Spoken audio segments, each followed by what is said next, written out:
அத்தனை பேர் முன்னாலேயும் உங்களை கட்டி பிடிச்சு கண்ணா பின்னால முத்தம் கொடுத்துருவேன். அடி பாவி, நீ அப்படி செஞ்சா என் கௌரவம் என்ன ஆகுறது? உங்க மரியாதை கௌரவம் எல்லாம் போக கூடாதுன்னா நான் சொல்றபடி செஞ்சிருங்க. அதான் உங்களுக்கும் நல்லது, நம்ம குடும்பத்துக்கும் நல்லது. கண்ணம்மா, ராசா கிட்ட குடும்பத்தை பத்தி என்ன பேசிக்கிட்டு இருக்க? ஒண்ணும் இல்ல, அவர் நல்லதுக்காக சில விஷயங்கள் சொல்லிட்டு இருக்கேன். அது மாதிரி நடந்துக்கணும்னு நீங்களும் புத்திமதி சொல்லிட்டு போங்க. ராசா, கண்ணம்மா புத்திசாலி பொண்ணு. எதை சொன்னாலும் நல்லதுக்கு தான் சொல்லும். அது சொன்னபடி செஞ்சிரு. பங்காளி, விஷயம் புரியாம பேசாதீங்க. அது என்ன சொல்லுச்சு தெரியுமா? என்ன சொன்னாலும் சரி, அதுபடி செஞ்சிரு. உன்னால முடியலையா? நான் செய்யறேன். ஒரு உபகாரம் தான். ஒண்ணு வேணா, நீங்க போங்க. அப்படி என்ன செய்ய சொல்லி இருக்கோம்? வெள்ள என்னையா வத்தி? அம்மா தங்கராசு கிட்டயே கண்ணமாட்டியும் பேசிட்டு இருந்தியே, நான் பாத்துக்கிட்டே இருந்தேன். எனக்கு பொடி போடுறது மாதிரி ஏதாவது விஷயம் சிக்கிச்சா? எங்க என்ன நடக்குதுன்னு பார்த்து யார்ட்டா சொல்லேன்னா பொடி உன் மூக்குல ஏறாதா? அட போயா, இவனுக்கு பொடிக்கு பதில் விஷத்தையாவது கொடுத்துடலாம். தொலைஞ்சு போட்டும். உன் விஷயமே ஏதாவது எனக்கு சிக்கும், அன்னைக்கு புடிய போடுறேன். Open the door. யோ, என்ன எதுக்கு எங்க கொண்டு வந்தீங்க? இங்க இருக்கிறவெல்லாம் முடிச்சவிக்கி மொல்ல மாறி முகமூடி கொள்ளக்காரனுங்க. சட்டப்படி என்ன காமன் செல்லில கொண்டு போய் வைக்கணும். அது ஒண்ணு இல்ல, கருப்பு கொடி காட்டினவங்க எல்லாம் காமன் செல்ல நிறைஞ்சு போயிட்டாங்க. அதனாலதான் இந்த செல்லு கொண்டு வந்திருக்கோம். எதுக்காக கருப்பு கொடி காட்டினாங்க? புரியல. புரியாம தாயா நாட்டுல குழப்பத்தையே உண்டு பண்றீங்க. ஆமா, இங்க ஏசி இருக்கா? ஏசி இங்க இல்ல, வெளியில டியூட்டில இருக்கு. ஓ, நீ ஒரு விளக்கண்ண மூஞ்சி, வாயா. அண்ணே வாங்க அண்ணே, எப்பண்ணே வந்தீங்க? சீச்சி, இது என்ன கல்யாண சத்திரமா? வாங்கண்ணே உட்காருங்கன்னுங்கிற. அதுல மதுரை ஜெயில சந்திச்சோம், அப்புறம் வேலூர், கடலூர், கடைசியா பாலங்கோட்டை ஜெயில மீட் பண்ணோம். அவன் சென்ட்ரல் கவர்மெண்ட்ல உத்தியோகம் பார்த்துட்டு இடம் மாதிரி பேசிக்குவானுங்க. நாங்க சென்ட்ரல் ஜெயில இருந்து இடம் மாதிரி ஜெயிலுக்கு ஜெயில் பேசிக்கிறோம். பாத்தீங்களா எங்க சந்திப்பு எப்படி இருக்குன்னு? ஆமா, இந்த வாட்டி என்ன பண்ணிட்டு உள்ள வந்தீங்க? அது ரொம்ப சாதாரணம்டா. மேனேஜர் ஒரு 25,000 ரூபாய் பணத்தை கொடுத்து பேங்க்ல அக்கவுண்ட்ல கட்ட சொன்னாரு. அக்கவுண்ட்ல கட்டினா மாட்டிக்கிட்டேன். என்னண்ணே அநியாயமா இருக்கு? அக்கவுண்ட்ல கிணத்துக்கா மாட்டிக்கிட்டீங்க? கட்டினது அவன் அக்கவுண்ட் இல்ல, என் அக்கவுண்ட். இதுக்கு உள்ள புடிச்சு போடாம உங்களை கொஞ்சம் வாங்கலாக்கும். இது பயங்கரமான மோசடி, தெரியுமில்ல? சரிடா, நீ என்ன பண்ணிட்டு உள்ள வந்த? அது வேற ஒண்ணும் இல்லண்ணே, பாக்கெட்ல இருந்து ஒரு 500 ரூபாய் எடுத்து தாராளமா செலவழிச்சேன். அதுக்கு உள்ள புடிச்சு போட்டாங்க. இல்லடா, அது அநியாய அக்கிரமா இருக்கு. ஒரு தனி மனிதன் பாக்கெட்ல இருந்து 500 ரூபாய் எடுத்து செலவு பண்ற கூட இந்த நாட்டில் சுதந்திரம் இல்லையா? அது ஏன் பாக்கெட்ல என்ன, அடுத்தவன் பாக்கெட்டு.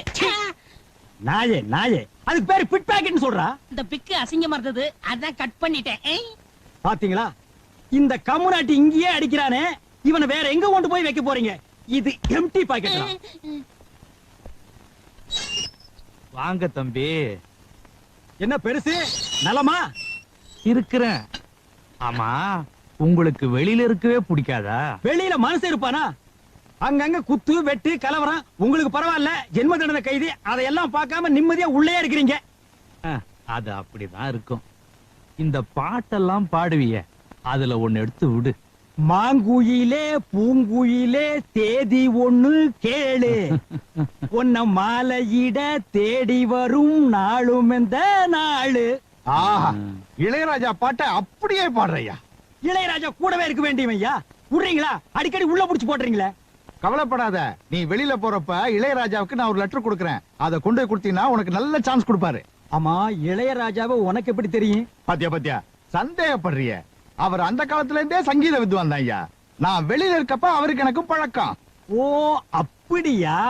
தொட்டு தொட்டு விளக்கி வச்ச வெங்காலத்து சம்பு, அதே தொட்டெடுத்து தலையில் வச்சா பொங்குதடி தெம்பு. அடாடாடாடாடாடா, இப்படி ஒரு ஞானஸ்தன் வெளியில தான் இருக்கணும். ஐயோ பாடுறையா, அடுத்த முறை தம்பி வெளிய போகும்போது இளையராசாவுக்கு ஒரு கடுதாசி கொடுங்க. யோ, குடியா? கண்டிப்பா கொடுக்கறேங்க. அத்த, வாங்க மாப்பிள. கரண்ட் பில் கட்டியாச்சு, இந்தாங்க. நான் வரேன். இருங்க மாப்பிள, இதை வந்துடுறேன். கண்ணம்மா, சும்மா சொல்லக்கூடாது. ரெட்டச்சடையில பாக்குறது கொஞ்சம் அம்சமா தான் இருக்கு. எப்படி எப்படி இன்னொரு வாட்டி சொல்லுங்க மாமா. பாத்தியா, இதுக்கு தான் மனசுல படுறத சொல்றது இல்ல. சரி, வேற ஒண்ணு கேக்குறேன், அத சொல்லுங்க. என்ன? உச்ச தலையில இருந்து உள்ளங்கால் வரைக்கும் உடம்புல எந்த இடத்துல மச்சம் இருந்தா அது அதிர்ஷ்டம்? எனக்கா உனக்கா? ரெண்டு பேருக்கும் தான். நெத்தி இல்ல. மேல் உதடு இல்ல. சரி, கீழ உதடு. கழுத்து இல்ல, இன்னும் கொஞ்சம் கீழே. காலு. என்ன மாமா ஒரேடியா தாவிட்டீங்களே? நம்ம கண்ணுக்கு தெரியாம முதுகுல மச்சம் இருந்தா அதுதான் அதிர்ஷ்டம். இத நான் சொல்லல, அத்தை சொன்னாங்களா? இந்த புஸ்தகத்துல போட்டிருக்கு. புக்ல கடந்தெல்லாம் போடுவாங்க, அதெல்லாம் படிக்காத.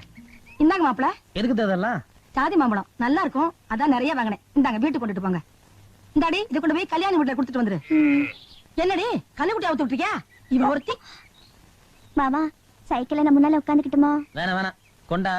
உங்க அக்கா விட்ட நானே கொண்டு கொடுத்துறேன். மாமா கொண்டானே.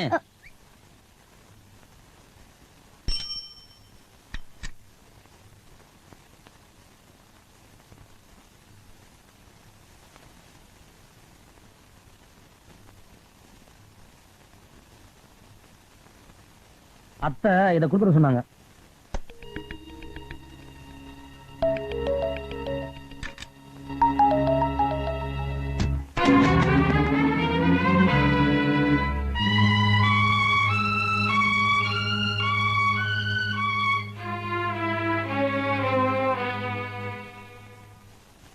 எங்க அம்மா தானே கொடுத்து அனுப்பிச்சிருக்காங்க. இவர் ஏன் இப்படி எட்டி உதைக்கிறாரு? கொடுத்து அனுப்புனது உங்க அம்மாவா இருந்தாலும் கொண்டு வந்தவன் பகையாளிடி. அவன் தொட்டது அமிர்தமா இருந்தாலும் கூட என் வரைக்கும் அது விஷம்தான். ஏமா சந்திரா, காளியப்பனை மனசை மாத்திக்க மாட்டாரா? அவரோட குணத்தை நீங்க இன்னைக்கு நேத்தா பாக்குறீங்க, அதுவாவது மாறதாவது. இந்த பாருமா, அப்பா காலத்துல ஏற்பட்ட பகை நம்ம தலைமுறைக்கு தொடர வேணாம்னு நினைச்சுதான் நான் எவ்வளவோ பொறுமையா போறேன். ஆனா அண்ணனுங்க அந்த பழசையே மனசுல வச்சுக்கிட்டு இன்னைக்கு எங்களை பகைய நினைக்கிறாங்க. அதை நினைக்கும் போதாமா சில நேரங்கள்ல என் மனசு ரொம்ப வெறுப்பா இருக்கு. அண்ணே, அவங்க மனசை மாத்திக்கலங்கிறதுக்காக நீங்க உங்க நல்ல மனசை மாத்திக்காதீங்க அண்ணே. சந்தர்ப்பத்துக்கு தகுந்த மாதிரி மனசை மாத்திக்கிறவன் மனுஷனே இல்லம்மா. என்னைக்கு இருந்தாலும் அவங்க என் அண்ணனுங்க தான், நீ என் தங்கச்சி தான். சரி சரி, நீ வீட்டுக்கு போமா. என் கூட பேசுற பார்த்தா உனக்கும் திட்டுவாங்க. போ.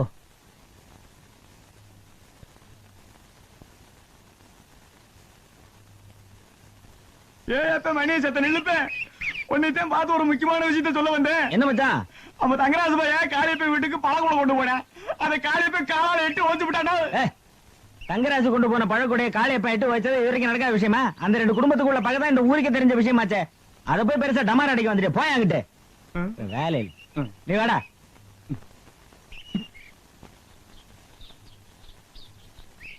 மாமா இங்க வாங்க. என்ன தண்ணி எடுக்க இவ்வளவு தூரம் வந்திருக்க? இந்த கிணத்து தண்ணி ரொம்ப ருசியா இருக்கும் மாமா. அப்படியா? அப்பா, கண்ணு கிட்ட தூரம் வரைக்கும் யாரும் இல்ல மாமா. அதுக்கு என்னப்பா? நான் சொல்றத செய்வீங்களா? என்ன விளையாடுறியா? செஞ்சா என்ன தப்பா? இந்த கிண்டலை யாரும் வச்சுக்கதாமா. ஐயோ ஒண்ணு இல்ல மாமா, இந்த குடத்தை தூக்கி இடுப்புல வச்சுக்கிட்டு வீடு வரைக்கும் வரணும், அவ்வளவுதான். நல்ல வேலையா போச்சு. ஒரு இடுப்புல குடத்தையும் இன்னொரு இடுப்புல ஒன்னையும் தூக்கிட்டு போன சொல்ல மாட்டிய. ஐயோ மாமா, எனக்கு இது மறந்தே போச்சு. குடம் கூட வேணாம், இது எதுக்கு? என்ன இடுப்புல தூக்கி வச்சுட்டு போங்க மாமா. அடிச்சேன்னா சும்மா ஒரு விளையாட்டுக்கு சொன்னா தூக்கிட்டு போன்னு துள்ளுறிய. ஆளை பாரு, ஏதாவது பேசுன எடுங்கிற. ஆடி முடிச்சிட்டியா? உடம்புலாம் வேர்த்து கொட்டுது, போய் குளிச்சுட்டு படு. போங்க மாமா. போறியானப்ப? போ. அட போகல.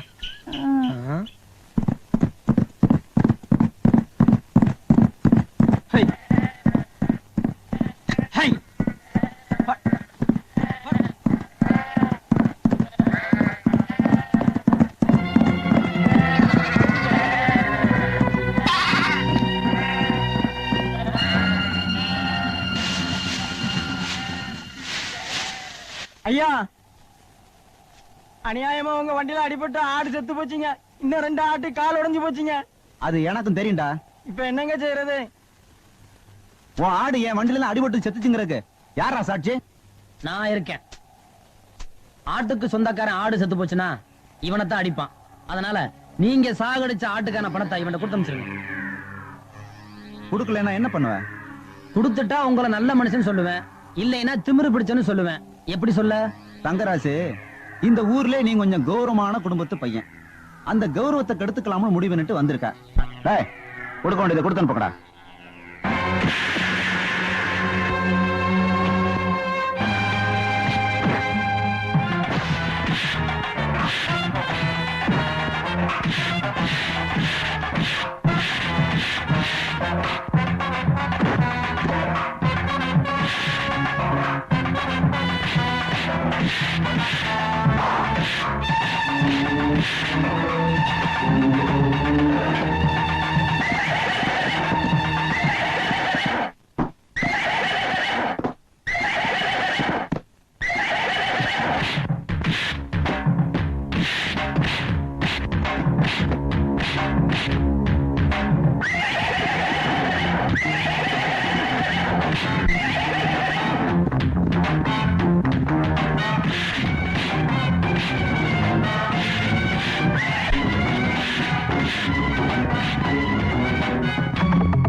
கிராமத்துல இருக்கிற எல்லாருக்கும் தெரியப்படுத்துறது என்னன்னா மைனர் மயில்சாமி சாரட்டு வண்டியை ஓட்டி ஆடுகளை சேதப்படுத்திட்டாருன்னு நம்ம ஊர் தங்கராஜ் பஞ்சாயத்துல பிராதி கொடுத்திருக்காரு.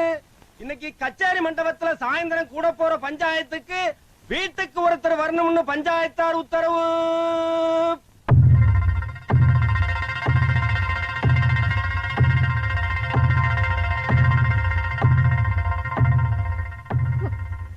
சந்திரா, நீ ஒரு மாதிரி ஆயிட்ட. வெறும் வாயை மென்னுட்டு இருந்தவங்களுக்கு இன்னைக்கு அவள் கிடைச்சு போச்சு. அவங்க முகத்தை பாத்தீங்கல்ல, நீ நிச்சயமா அவங்க பஞ்சாயத்துக்கு போறாங்க. இன்னைக்கு என்னமோ நடக்க போகுது.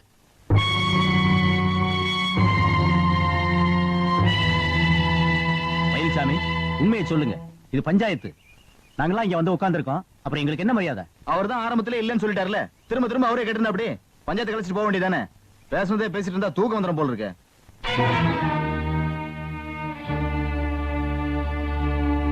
சத்தியமா சொல்றாங்க, இவர் வண்டியில அடிபடுத்த ஆடு செத்துச்சு. இந்த சத்தியம் உங்களுக்கு எல்லாம் போதுமாயா? இது ஹைகோர்ட் வரைக்கும் தான் போவோம். மயில்சாமி, நீ ஒரு சத்தியம் பண்ணு, அது சுப்ரீம் கோர்ட் வரைக்கும் போவோம். அப்படி போடு. நான் பண்ண தயவு செஞ்சு கொஞ்சம் சும்மா இருக்கீங்களா? டேய், அண்ணங்கிற வேலை வச்சுக்காத. நீங்க பேசினா வீண் குழப்பம் தான் வரும். அதனாலதான் சொல்றேன், கொஞ்சம் பாருங்க. பஞ்சாயத்துனா 4 பேர் 4 விதமா பேசதான் செய்வாங்க. என்ன சொல்றீங்க? பேசுறதுல தப்பு இல்ல, ஆனா சம்பந்தம் இல்லாம வெதனாவதம் பண்ணிக்க வேண்டாம். உனக்கு மட்டும் இதுல என்ன சம்பந்தம் இருக்கு? ஆடு அடிபட்டதை நேர்ல பார்த்தது இவன் தான்டா. எருமைங்களா? யார பாத்திர எருமைங்கிற? உங்களை தான்டா.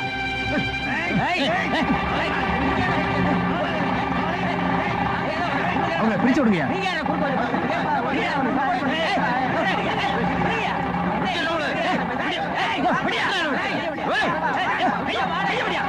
என்ன அது? ஆட்டுக்காரன் சும்மா இருக்கா, வண்டிக்காரன் சும்மா இருக்கா, நீங்க அடிச்சுக்க பாக்குறீங்களா? பஞ்சாயத்துக்கு ஒரு மரியாதை இல்லையா? இங்க பஞ்சாயத்து கூடி இருக்கிறது உங்க பகையை தீர்த்துக்கிறதுக்கு இல்ல. கொஞ்சம் அமைதியா இருங்க. இது என்ன விஷயம் விசாரிப்போம். மயில்சாமி, நீங்க முடிவா என்னதான் சொல்றீங்க? என்னங்கது அவன் தான் இப்படி சொல்றானா? நீங்களே என்ன நிக்க வச்சு கல்வி விட்டுட்டீங்களே. இந்த ஊர்ல நானும் ஒரு பெரிய மனுஷன் தான். பெரிய மனுஷனா இருந்தா இப்படி நீங்களே சட்டை மண்ணலி பூசிக்கிட்டு நான் அடிச்சேன்னு சொல்லுவீங்களா? யாரா சட்டையில மண்ணெளி பூசிக்கிட்டது? நீ அடிச்சதுனாலதானே சட்டம் மண்ணாச்சு. நான் அடிச்சதுல சட்டம் மண்ணாச்சு? ஆமா. ஏனே போய் சொல்றீங்க? நீங்க ஆட்டை அடிச்சிட்டு கீழே இறங்கும் போது விழுந்துதானே சட்டம் மண்ணாச்சு. நான் எங்கட கீழே விழுந்தேன்? நான் தான் ஆட்டை அடிச்சோன்னு போயிட்டே இருந்தேன்ல.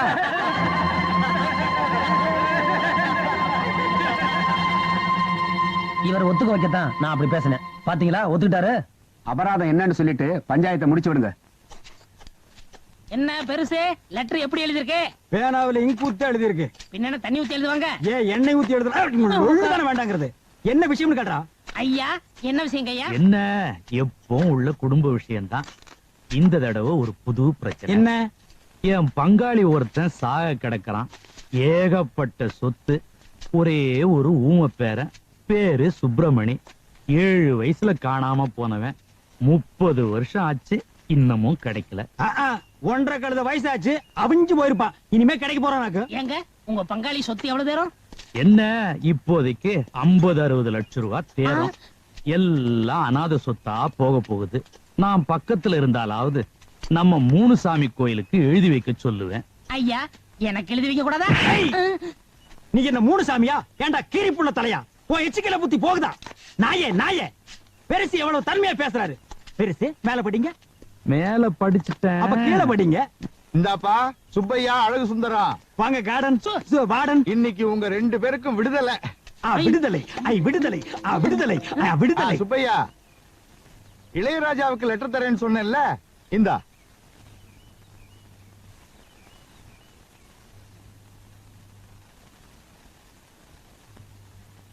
பெருசு, நாங்க போயிட்டு வர்றோம். ஜெயிலையும் சுடுகாட்லயும் போயிட்டு வரேன்னு சொல்லக்கூடாது. அப்ப வந்துட்டு போறேன்னு சொல்லாமா? நீ வெளியில போய் பெரிய பாடகனா வரணும். நல்லா இருக்கு. மாங்குயிலே பூங்குயிலே தேதி ஒண்ணு கேளு, உன்ன மாலையிட தேடி வரும் நாடு எந்த நாடு. நீங்க ஊம பேரனா நடிங்க. என்னடா சொல்ற? இளவ செத்ததும் சொத்தை பங்கு போட்டுக்குருவான். வேணாப்பா, நான் இளையராஜாவை பார்த்தே ஆகணும். என்னுடைய லட்சிய பாதை மாற்றாதே. அண்ணே, ஒவ்வொரு பாட்டா பாடி நீங்க என்னைக்கு சம்பாதிக்க போறீங்க? இளவ சொத்துல ஒரு ரெக்கார்டிங் தியேட்டர் கட்டி இளையராஜாவை அங்கே வரவழைங்க. எல்லா பாட்டும் உங்களுக்கு கொடுத்துருவாரு. அப்படியா? இதெல்லாம் நடக்கிற காரியம் மண்டையா? அண்ணே, நம்ம நாட்டுல நடக்காது என்னென்ன இருக்கு? இதுக்கெல்லாம் துணிச்சல் வேணும்னே. அண்ணே, ஆண்டவன் ஜெயில் கதை மட்டும் திறக்கல, நம்ம கண்ணையும் திறந்துட்டான். வாங்கண்ணே, வாங்கண்ணே.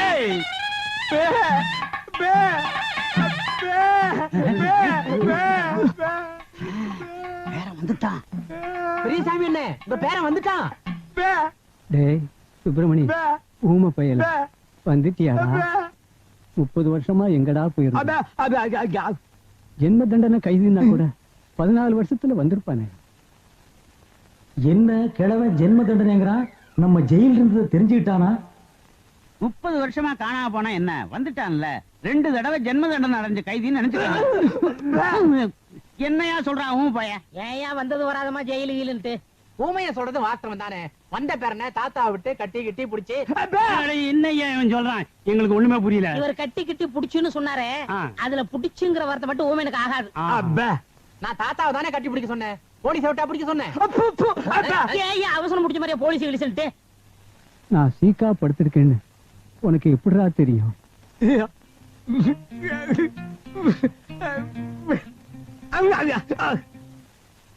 என்ன சொல்றான்? கனவு கண்டாராம். அதுதான் ஐயா பாசம். நான் உடம்புக்கு முடியாம படுத்திருக்கிறத என் ஆத்மா போய் அந்த ஊமையனோட கனவுல சொல்லி இருக்குது பாரு. ஆத்மா கனவுல கிழிச்சுது. சீக்கிரம் செத்து தோடா கழுத்து பயல. என்ன யோசிக்கிறான் ஊமைய? உங்களுக்கு சீக்கிரம் குணமாகட்டும்னு வேண்டிக்கிறாரு. எங்க குணமாகிறது? அதான் வைத்தியர் நாள் குறிச்சிட்டாரே. என்னையா சொல்றான்? எத்தனை நாள் கெடு கொடுத்துருக்கீன்னு கேக்குறாரு. 10 10 நாள்.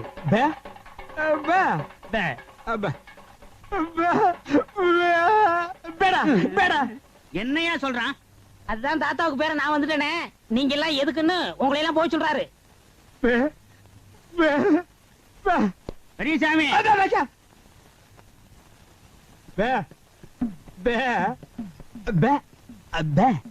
என்னடா சொல்றான்? இங்க இருக்கிற சொத்து புறம் இருக்கட்டும், பேங்க்ல பணம் எவ்வளவு தேரும்னு கேக்குறாரு. நிறைய இருக்கு. பேங்க்ல நிறைய திருடு போகுதான், அதை இங்க கொண்டாந்து வச்சா இவர் பாத்துக்கிறாராம். சரி.